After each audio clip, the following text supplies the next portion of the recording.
Nosso estudo de hoje é a lição 39 do livro Seara dos Médiuns, tem por título Interpretação. Não é tanto de fenômenos que necessitam o Senhor a fim de evidenciar-se entre os homens, embora os fenômenos consigam alicerçar a convicção. O espetáculo que assombra raramente ajuda a discernir. Uma chuva de meteoros suscita observações científicas, mas não interfere em questões de conduta. Não é tanto de palavras que o Senhor necessita a fim de revelar-se entre os homens, embora as palavras sejam recursos imprescindíveis na extensão do reino de Deus. A discussão que contunde raramente ajuda a discernir.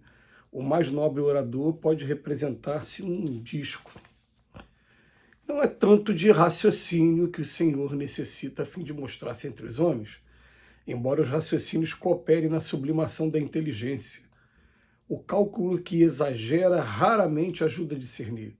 O cérebro eletrônico é precioso auxiliar da cabeça, mas desconhece os problemas do coração. Não é tanto de dinheiro que o Senhor necessita a fim de externar-se entre os homens, embora o dinheiro seja elemento importante na lavoura do bem.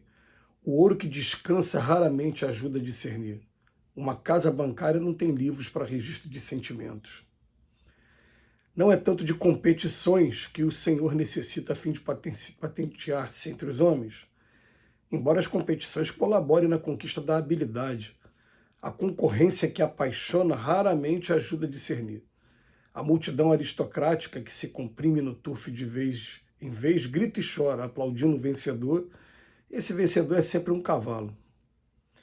Para sermos fiéis na interpretação do Senhor junto daqueles que nos rodeiam, precisamos, acima de tudo, da paciência e do amor, porque só a paciência trabalha sem cessar, construindo o progresso e a compreensão, e só o amor é poder que realmente transforma a vida. Que lição bela, que lição profunda do Emmanuel. E o Emmanuel ele começa chamando a nossa atenção para os fenômenos, mas ele vai aqui em 5 parágrafos trazer 5 circunstâncias que ele chama a atenção para uma coisa. Elas por si não nos aproximam do objetivo final, que é estar com Deus, que é estar em sintonia com Deus. Então ele fala assim, fenômeno, a gente precisa de fenômenos físicos. Os fenômenos físicos, eles podem servir sim para estabelecer elementos de convicção dentro até das palavras do Emmanuel. Eu preciso ver para acreditar. Quando eu vi, eu passei a acreditar que tem alguma coisa além da matéria. Tudo bem, mas quando a gente vai pegar o livro dos médiuns, a gente vai ter um capítulo, se não me engano é o capítulo 4, 3 ou 4, eu acredito que o 4, do método. E Allan Kardec chama a atenção inicialmente que a maneira da gente divulgar a doutrina espírita é através do seu aspecto filosófico, não é através nunca de fenômenos. Os fenômenos serviram apenas para mostrar a existência da comunicação espiritual. Mas o que chama mais atenção não é que o livro foi escrito por espíritos e além da inteligência de Allan Kardec, né? É quando você para ler o texto mesmo e ver a profundeza, né, do Livro dos Espíritos, por exemplo, do aspecto filosófico do Livro dos Espíritos. Ele até chama atenção que é uma coisa maravilhosa, essas comparações do Emmanuel são sempre espetaculares. Né?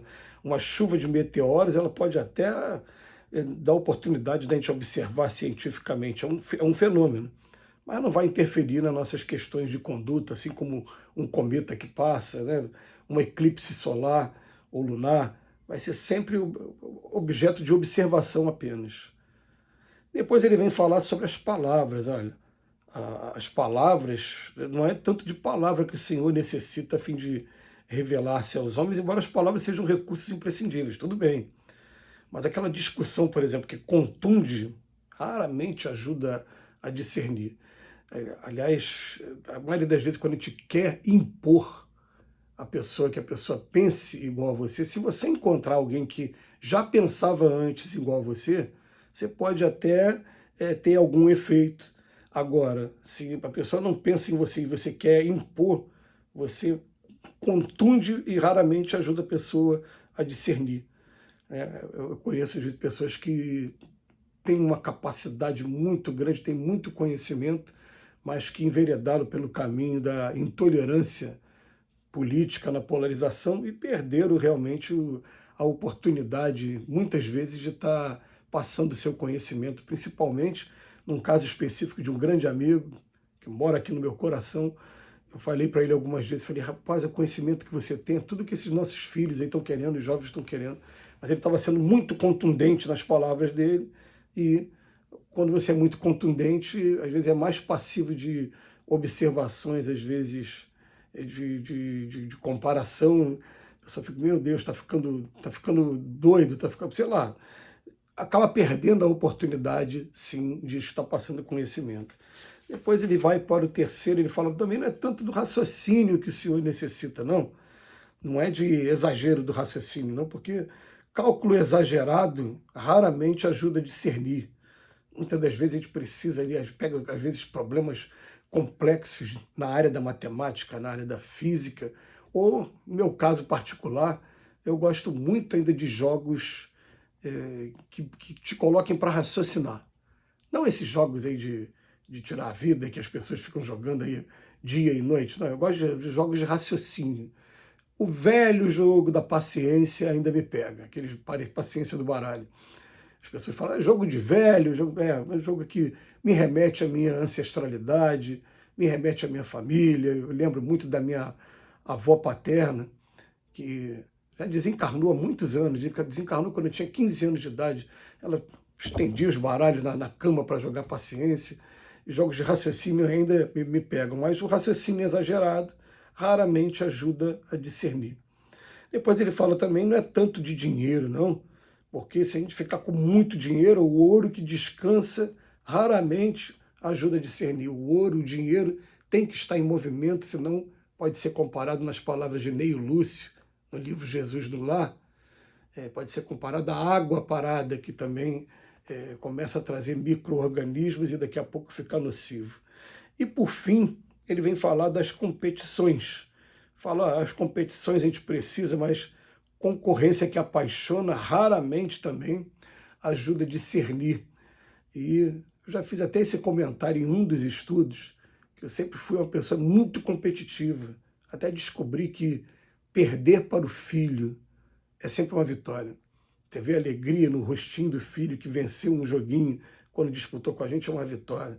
Você perder para o pai idoso, para o avô idoso, para a mãe idosa, é uma vitória. É muito gostoso. E a gente começa a ter estabelecer essas diferenças chegando ao coração, ao sentimento. Ele vai terminar dizendo que você pode ter toda essa parte aí de fenômeno, palavra, raciocínio, dinheiro, competição. O que a gente precisa, na verdade, é de paciência e de amor. E ele explica o porquê da paciência. Porque só através da paciência você vai trabalhar sem cessar. Vai ter momentos de queda, vai ter momentos de reflexão, vai descobrir que tem coisas que são muito mais fortes do que a gente, e vai depois, no final, descobrir esse mundo é para espíritos que ainda não têm 100% do domínio, por isso que isso vai acontecer com a gente com frequência. Vai deixar a gente triste, mas vai também trazer aquela mensagem que levanta a cabeça e continua. A gente não pode parar. Só a paciência vai fazer isso com a gente. E, por fim, o amor, porque realmente só o amor é o poder que transforma a vida. A gente vai descobrir tanta coisa ainda através do amor. A gente vai descobrir, por exemplo, que o amor ele consegue levar ou elevar também a capacidade mediúnica a conquistas jamais imagináveis. A gente vai descobrir assim, que se eu tiver a minha mediunidade, existe um aparelho, segundo André Luiz, espírito, para medir a capacidade mediúnica das pessoas. Esse aparelho se chama psicoscópio, está lá no livro Nos Domínios da Mediunidade, para quem quiser pesquisar. Então, o que acontece? Esse aparelho fala, você tem a mediunidade, você pode usar ela para o mal como para o bem. Se você estiver usando para o mal, você só vai usar a medida que você tem. Se a medida que você tem, hipoteticamente, for 12, sei lá, o aparelho 12, você vai usar 12. Mas quando você vai usar para o bem, você pode chegar a 100 mil e você vai ficar, meu Deus, você vai até ficar assombrado da capacidade que você tem. Precisamos de paciência e de amor. Que Jesus nos abençoe hoje e sempre.